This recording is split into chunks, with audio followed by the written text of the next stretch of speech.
দেশ ও বিশ্ব মানবতার শান্তি কামনায় সিরাজগঞ্জের বেলকুচি পৌর এলাকার শেরনগর পূর্বপাড়ায় ৪ দিনব্যাপী শ্রী শ্রী মহানাম যজ্ঞানুষ্ঠান ও অষ্টকালীন লীলা কীর্তন অনুষ্ঠিত হয়েছে। শুক্রবার দেশবরেণ্য কীর্তনীয়াদের শুভ অধিবাস কীর্তনের মধ্য দিয়ে অনুষ্ঠানটির উদ্বোধন করা হয়। শনিবার ও রোববার মহানাম যজ্ঞ এবং সোমবার অষ্টকালীন লীলা কীর্তনের দূর দূরান্ত থেকে হাজারো ভক্ত অংশ নেন। নমস্কার, শ্রী শ্রী রাধা গোবিন্দ জয়ন্তী। প্রতি বছরের মতো এইবার আমাদের শেরনগর হালদার পাড়ায় মহানাম যজ্ঞ ও লীলা কীর্তন অনুষ্ঠিত হচ্ছে। এই 3 দিন ব্যাপী অনুষ্ঠানে আমার অনেক ভালো লাগছে এবং আজ আমাদের এইখানে লীলা কীর্তন অনুষ্ঠিত হচ্ছে। আমাদের এইখানে নয়, সারা বাংলাদেশে যেন এই মহানাম যজ্ঞ ও লীলা কীর্তন অনুষ্ঠিত হয়। হরে কৃষ্ণ। আমাদের শেরনগর পূর্বপাড়া 33তম অধিবেশন চলছে। আশা করি আগামীতেও হবে। আমি শেরনগরের পক্ষ থেকে বেলকুচির সমুদায়কে কীর্তনের পক্ষ থেকে শুভেচ্ছা জানাচ্ছি। আগামীতে সুন্দর এবং শান্তিপূর্ণভাবে যেন এই অনুষ্ঠানটা হয়। আমাদের এই অনুষ্ঠান দীর্ঘদিন ধরে পরিচালিত হচ্ছে এবং আমরা অনুষ্ঠানটা সার্বিকভাবে পরিচালনা করছি।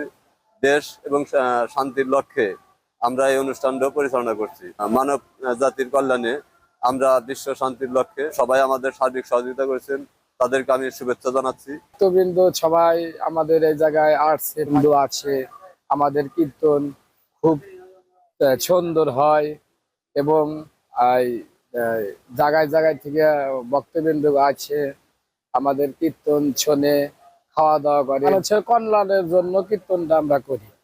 বিশ্বর সবার যে কল্যাণ হয় এই হিসাবে আমাদের কীর্তনটা হয়। খুব শান্তি আলে কীর্তন হইতেছে। আমাদের সবাই মিলে এই কীর্তনটা করি, আনন্দ হয়। 3 দিন ব্যাপীও হয়। আমাদের এই জায়গায় বিভিন্ন ধরনের মানুষজন আছে, প্রতিদিন খাওয়া হয়। প্রতিদিনই আমরা সকাল থেকে রাত পর্যন্ত খাওয়া দিই, সবার সেবা দিই। নমস্কার, শ্রী শ্রী রাধা গোবিন্দ জয়ন্তী।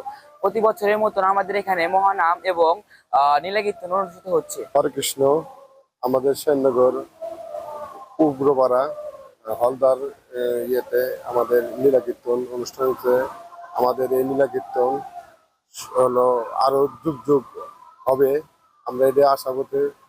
প্রতি বছরের মতনই আমাদের দূর দূরান্ত থেকে ভক্তবৃন্দ আসছে, আমাদের আত্মীয় স্বজন, বন্ধু বান্ধব, আমাদের এই গ্রামবাসী, অত্র এলাকার আমাদের নেতা কর্মী সবাই আমাদের সহযোগিতা করছে। এই সহযোগিতার কারণে আমরা এই অনুষ্ঠান চালাতে পারি। সারা বাংলাদেশে আমাদের এই অনুষ্ঠান যে অব্যাহত থাকে। আয়োজক কমিটির সভাপতি জানান, প্রায় 4000 ভক্ত এই অনুষ্ঠানে অংশ নিয়েছেন।